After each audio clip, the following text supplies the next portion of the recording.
Do you ever walk through a garden center and feel like you need half the stuff on the shelf? All these products, this one promises faster growth, this one fixes yellow leaves, this one boosts your soil, and before you know it, you've got a cart full of things you're not even sure you actually need. The truth is, most of it is either a complete waste of money or it doesn't do what you think it does. And I know that because I've personally bought and tried just about everything I'm about to show you over the last 35 years. I'm talking about all the different bags and bottles you see on the shelf. Tomato food, rose food, citrus fertilizer, berry fertilizer, avocado food. There's one for everything. And when you see all these lined up, it makes it feel like each plant has its own very specific needs. Like you need the exact right product for each one. That would get really expensive. But here's the reality. Plants don't care if its picture or name is on the label. They care about what's in it: nitrogen, phosphorus, potassium, and micronutrients. That's what actually matters. So when you buy a tomato fertilizer or a rose fertilizer, you're usually just buying a slightly different ratio of the same basic nutrients, packaged and marketed for a specific plant. And in a lot of cases, you're just paying for the label. The one exception to that rule is a acid-loving plant fertilizer. So camellias, azaleas, blueberries, those type of plants can benefit from a fertilizer that has acidifiers in them. But that's really the only thing I can think of that would really need its own fertilizer. So instead of buying a different product for every plant, it's a lot simpler to just use something that works across the board. So for me, I've used Neptune's Harvest exclusively for 8 years, and I know a lot of you love it too. And the reason I like it is it's simple, it's organic, and it works pretty much on everything. And yeah, they do have a couple specialized formulas. There's a tomato and veg formula, and there's a rose and flower formula. But honestly, I use whichever one I have on hand at the moment. I don't overthink it. I'll use the tomato one on flowers and the flower one on vegetables, and everything does just great. So instead of having 5 or 6 different fertilizers sitting in your garage, you can keep it simple, use one good option, and still get great results. We actually carry Neptune's Harvest products in our new online shop, so I will leave a link below so you can check them out.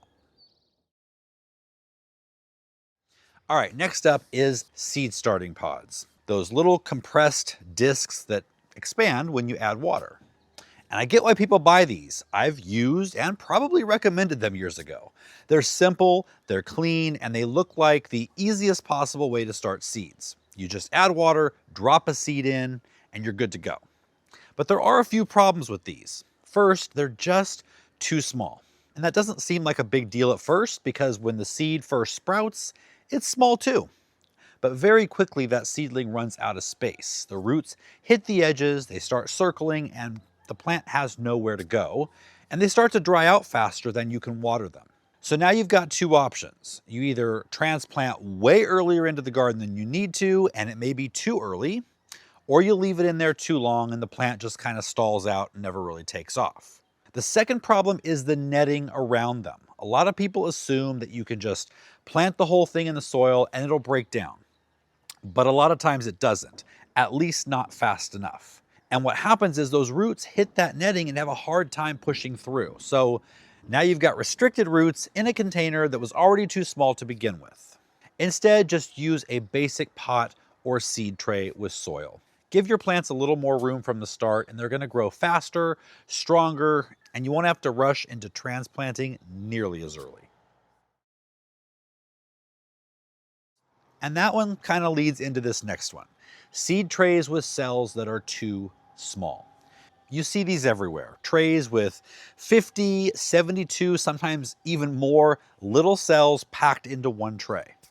And again, I get the appeal. You can start a lot of plants in a small space. It looks efficient and it feels like you're maximizing your setup. But there are a couple problems with these. Just like the pods, each plant doesn't have enough room. And again, you're now forced into transplanting them earlier than you might have planned, or you leave them in there too long and they never really catch up. The other issue is watering. These tiny cells dry out really fast, especially if you're in a warm climate or you've got them under lights. So now you're watering constantly just to keep them from drying out. It becomes way more work than it needs to be. So instead of making things easier, it makes things more finicky and harder to manage. What I found works way better is just giving each plant a little more space from the start. Fewer plants per tray, slightly larger cells, and everything becomes easier. Watering is easier, growth is better, and you're not rushing to transplant. And I'm curious, what's something you've bought for your garden that just didn't work the way you thought it would? Drop it in the comments below. I always like seeing what you guys have tried. All right, next up is the actual seed starting mix to put in those trays. Now, this is one that almost everybody buys because you've been told you need a special mix just for starting seeds. And when you look at the bag, it sounds important. Lightweight, perfect for germination, designed for seedlings. It feels like if you don't use this, you're doing it wrong. But the reality is there's nothing magical about seed starting mix. It's basically just a lighter version of potting soil. Usually some combination of peat or coco coir and perlite. And that's about it. Now, to be fair, if you're just starting a couple of trays, it's fine. It'll work. There's nothing wrong with it. Where this becomes a problem is when you start doing more of it. Because it usually comes in smaller bags and you're buying bag after bag of something that's really just a simple mix and you're paying a premium for it. So what I found works way better, especially if you're, growing at any kind of scale, is just make your own. You buy a big bag of peat or coco coir and a big bag of perlite, mix it together, and now you've basically got the same thing for a fraction of the cost. You want to have about 70% peat or coco coir and about 30% of perlite, but it definitely doesn't have to be a perfect ratio. An easy way to measure it is 7 scoops of coco coir or peat and 3 scoops of perlite. It's way cheaper, it's easy, and it's a great mix to both hold moisture and drain well, and it keeps the medium light for tiny new roots and gives the mix a lot of space for oxygen. One extra tip here that is optional, but it helps, is to get some vermiculite as well and cover the tops of the mix with a thin layer. It helps protect against both damping off disease and fungus gnats, two of the most common issues with starting seeds indoors. Okay, next on the chopping block, soil pH testers. You've probably seen these. They're little probes you stick into the soil and it's supposed to tell you your pH in a few seconds. And I get why people buy them because we've all heard that soil pH is really important and it makes it feel like you need to measure it all the time. But here's the problem with these, they're just not very accurate. And that's a big deal because if you're making decisions based on bad information, you can actually make things worse instead of better.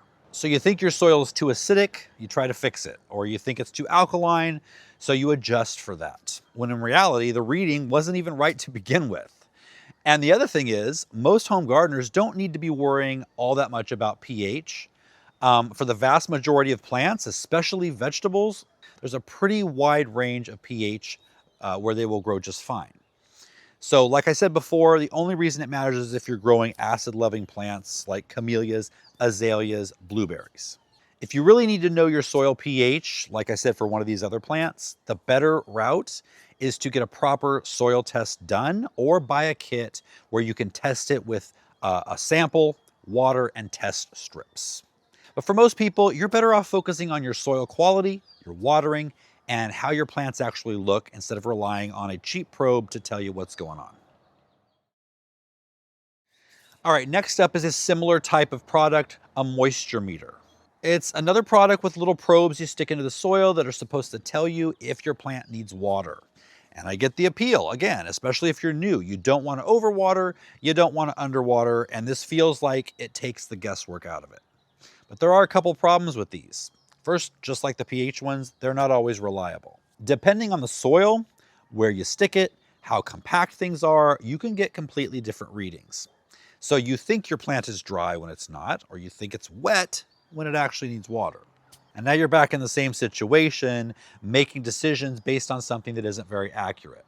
But the biggest issue is this: it pulls you away from actually learning what your plants need. Because instead of checking the soil, feeling the weight of the container, looking at the plant, you're just trusting a number on a dial. And that's not how you get better at this. Over time, you should be able to tell pretty quickly if something needs water just by looking at it and feeling the soil. So again, you're paying for something that sounds helpful, but doesn't really make things easier in the long run. Because if you lose it or it breaks, you don't know what to do.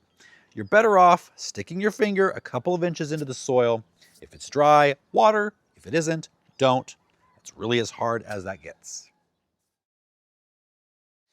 All right, now probably the most controversial so far, weed barrier fabric. This is that black or gray landscape fabric you lay down to stop weeds.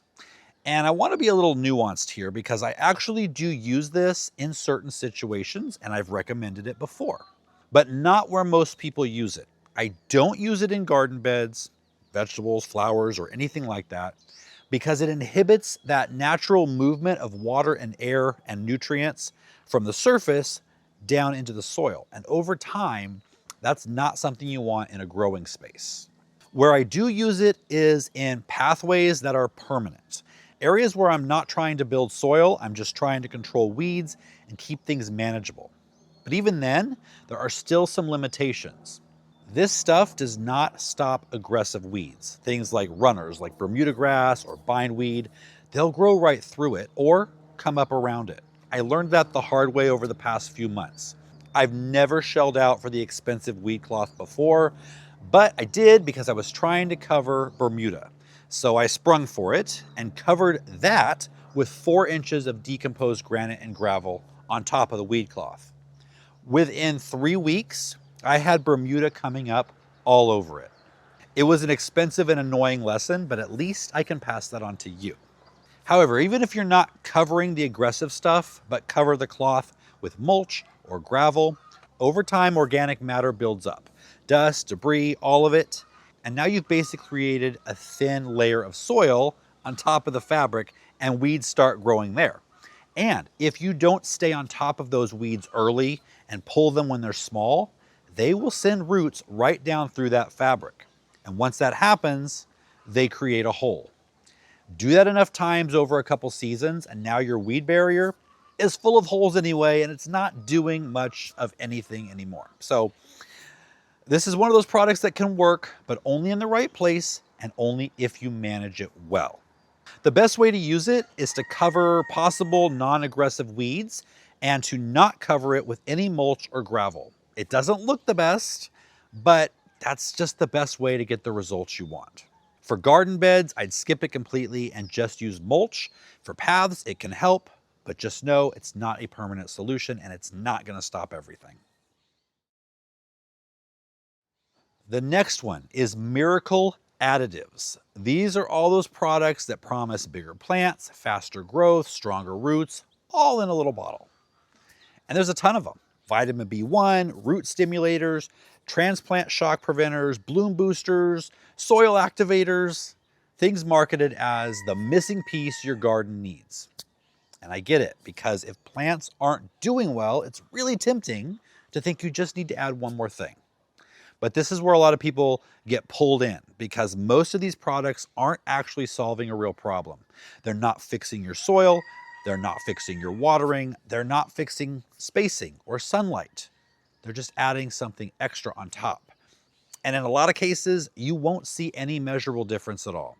So now you're spending money on something that sounds like it should help, but doesn't really move the needle. And the bigger issue is this. It shifts your focus away from the things that actually matter. Instead of improving your soil, dialing in your watering, or giving plants the right conditions, you're reaching for a bottle. And that's backward. Now, I'm not saying every single additive is useless, but the vast majority of them are not going to do what the label makes you think it will. So before you buy something like this, it's worth asking, what problem am I actually trying to solve? Because most of the time, the solution isn't another product, it's fixing the basics. One of those miracle solutions you might be tempted to reach for if you have this issue are blossom end rot sprays. If you've ever grown tomatoes or peppers, you've probably seen this. You get a fruit, looks great, and then the bottom turns black and rots out. And naturally, you go to the store looking for a fix. And what you'll find is a calcium spray that claims to stop blossom end rot. It seems like an easy solution, but here's the problem. In most cases, blossom end rot is not caused by a lack of calcium in your soil. It's caused by inconsistent watering. The plant can't move calcium properly when it's going through cycles of drying out and then getting flooded with water. So even if there's plenty of calcium in the soil, the plant can't use it correctly. And that's why these sprays don't really fix the problem, because you're spraying calcium on the leaves or the fruit, but that's not how the plant takes it up. Calcium moves through the plant from the roots with water. So if the watering isn't consistent, the problem doesn't go away no matter what you spray on it. So again, you've got a product that sounds like a direct fix, but it's not addressing the actual issue. Don't let the soil dry out completely and then soak it. Keep it evenly moist, and that problem usually goes away on its own. Next up, Mycorrhiza products. These come in powders or granules, and they're supposed to add beneficial fungi to your soil. It's supposed to help your roots grow better and improve the nutrient uptake, all that. And at first glance, it sounds great because healthy soil does have beneficial microbes in it, and it does have mycorrhizal fungi. That part's true, but here's where this gets a little misleading. Your soil already has these organisms. If you're adding good compost, if you've got organic matter in the soil, if you've been growing in that soil for any amount of time, it's already full of life. So adding more in a bag isn't necessarily doing anything. And the other issue is you don't really know what you're getting. These products sit on shelves, they get stored in different conditions, and you have no way of knowing if these tiny microbes are even still alive by the time you use them. So you're paying for something that sounds really beneficial, but may not actually be adding anything at all. And if it is, if the conditions in your soil aren't right, moisture, organic matter, all that, it's not going to make a difference anyway. So again, it comes back to the same idea, focusing on building good soil, adding compost, keeping organic matter in your beds, fertilize with organic fertilizers like Neptune's Harvest, and the biology takes care of itself. So when you look at this whole list, a lot of what's being sold isn't really about making your plants grow better. It's about making things seem more complicated than they actually are. And the truth is, the more you simplify this, the better your results are. And one of the biggest things I've seen people using that we didn't even get to here is Epsom salt. I did a full breakdown on that right here. So take a look at that. Let me know what you think, and I'll see you guys next time.